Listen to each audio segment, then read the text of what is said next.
Area 51. What's testable versus just myth? Imagine this. A desert so vast and silent that even your own heartbeat feels intrusive. Nevada's empty horizon, cracked earth stretching endlessly, and then fences, cameras, motion sensors, and the world's most famous restricted area sign. Warning, use of deadly force authorized. Sounds like the opening scene of a sci-fi thriller, right? Except this isn't fiction. It's Area 51, the most infamous patch of sand on the planet. For decades, this base has been the crown jewel of America's paranoia industry. People whisper about reverse-engineered UFOs, secret alien autopsies, and spacecraft parked in hangars like Chevrolets at a used car lot. Others argue it's just a glorified test range, where nerds in lab coats strap wings on jet engines and hope they don't explode. Which is it? Well, that's where things get messy. Here's the ominous truth: we do know some things. The CIA only admitted Area 51 even existed in 2013, 60 years after the fact. Satellite images were blurred out until journalists screamed loud enough. The U-2 spy plane, the SR-71 Blackbird, the F-117 stealth fighter, all had fingerprints from Groom Lake before the public knew they were real. So yes, Area 51 has birthed technologies that seemed like alien magic at the time. But does that mean there's a little green guy in a Nevada bunker sipping a Coke? Not exactly. And yet, the myths are almost too convenient to kill. Every leak adds fuel. A supposed whistleblower claiming spacecraft from Roswell sit under tarps. A blurry photo of a saucer-shaped shadow on the runway. Radar anomalies no one bothers to explain. You see the pattern? Area 51 is both a laboratory and a stage. The government tests cutting-edge weapons while the public projects its wildest fantasies onto the curtain. It's Schrodinger's airbase, simultaneously mundane and extraordinary, depending on how badly you want to believe. Stay with me, because in the next few minutes, we're going to separate what's testable from what's pure myth. And you might not like which side has the strongest evidence. First, the geography. Area 51 sits on Groom Lake, a dry salt flat about 83 miles northwest of Las Vegas.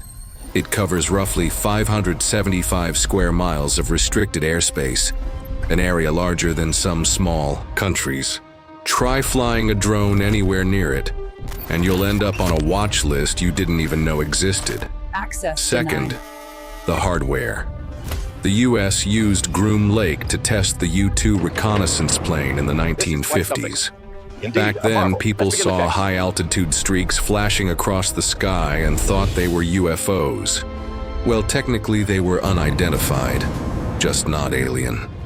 Same story with the SR-71 Blackbird, a plane that flew at over 2,000 mph and could practically outrun missiles. Later came the F-117 Nighthawk, the stealth fighter so angular and bizarre-looking, may as well have been sketched by Martians with a ruler fetish. Third, secrecy as strategy.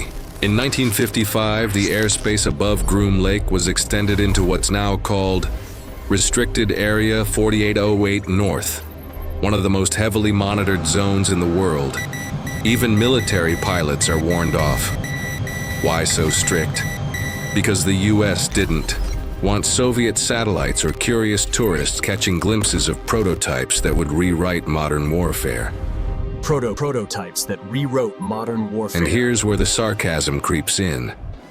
The US government insists it's just a test site. But somehow they've fought harder to hide Area 51 than to hide actual wars. In 1994, workers even sued over toxic waste exposure, claiming hazardous chemicals were burned in open pits.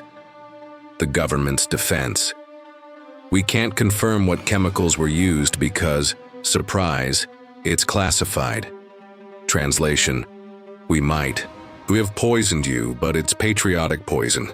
So don't ask questions. So yes, Area 51 is real, it's military, it's dangerous. and its birthed machines so advanced they blurred the line between science and science fiction. If the known history already looks like alien tech, how do you draw the line between fact and myth? Stay with me, because in the next section we'll dig into the legends and why they refuse to die. It all starts with Roswell, 1947. Officially, the crash was a high-altitude balloon. Unofficially, that balloon has been upgraded, retconned, and rebranded into at least 3 different alien spacecrafts depending on who's telling the story. Decades later, when Area 51's existence became undeniable, people connected the dots. Where do you hide saucers, if not inside a hangar surrounded by landmines and silence? Then came the insiders. In 1989, Bob Lazar claimed he worked near Area 51 on reverse engineering alien technology at a site called S4. He described saucer-shaped craft, Element 115 powering gravity drives, and security so intense it made Fort Knox look like a Walmart parking lot. Element 115 wasn't synthesized until 2003, long after Lazar talked about it. Coincidence or breadcrumb? Depends on your appetite for belief. Radar anomalies fuel the legend too. Pilots have reported saucer-like blips over Nevada skies for decades. Some were likely classified drones or experimental aircraft, but others, official reports just stamp unexplained and move on, which, by the way, is government speak for we know something, but you're not cleared to hear it. And let's not forget pop culture. From the X-Files to Independence Day, Area 51 isn't just a military base. It's a cultural stage set.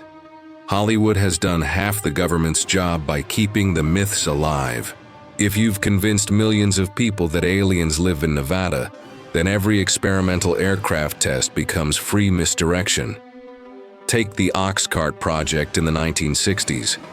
The CIA tested the A-12 reconnaissance plane, a sleek triangle that could hit Mach 3.2, faster than a rifle bullet. Locals saw glowing objects streaking across the sky at impossible speeds. Were they watching aliens? No, just government engineers proving physics wrong, one classified experiment at a time. But to the naked eye, who could tell the difference? Fast forward to today. Rumors swirl about hypersonic drones, directed energy weapons, even unmanned spaceplanes being tested in Nevada. Officially, the Pentagon shrugs. Unofficially, defense budgets quietly allocate billions to black programs that nobody outside the need-to-know circle ever sees. When your government literally hides billions of dollars under line items called classified, is it any wonder people think they're funding alien bunk beds? The irony is delicious. Secrecy breeds myth, and myth provides cover for secrecy. If everyone is busy arguing about extraterrestrials, nobody asks hard questions about new bombers or surveillance tech. It's the perfect smokescreen. UFOs as the magician's flashy hand movements, while the other hand writes the next chapter of military dominance. And sometimes the line isn't just blurred, it's engineered. Documents declassified under FOIA suggest that disinformation campaigns were deliberately seeded to fuel UFO rumors. In other words, the government didn't just tolerate the myths, they fertilized them, because a sky full of aliens is way less threatening than a sky full of experimental spy planes. So here we are, standing in the desert again. You can almost feel the silence pressing against your ears, the hum of unseen machines in the distance. Area 51 hasn't given us aliens in jars or motherships on ice, but what it has given us is arguably stranger. A place where secrecy is the product and belief is the currency. On one side, the testable truths, spy planes faster than bullets, stealth fighters that looked like origami nightmares, drones that turned the sky into a chessboard of surveillance. These are real, documented, and they once seemed just as impossible as anti-gravity drives do today. On the other side, the myths, alien autopsies, saucers under tarps, whistleblowers whispering about physics-breaking engines. They may never be proven, but they refuse to die because they fill the gap secrecy leaves open. And in a world where governments redact entire pages with black ink, sometimes myth feels more honest than the official report. So which side do you believe? The cold, testable facts of military innovation, or the enduring myths that suggest humanity isn't the only player in the game? Maybe the real trick is that Area 51 forces us to admit we want both. A world that feels safe because humans built the machines, and a world that feels magical because maybe, just maybe, we didn't. Enjoyed it? Drop a like and share with someone who loves this kind of talk. And as you walk back out of that desert in your mind, past the fences and the cameras, ask yourself one last thing. Which side would you choose?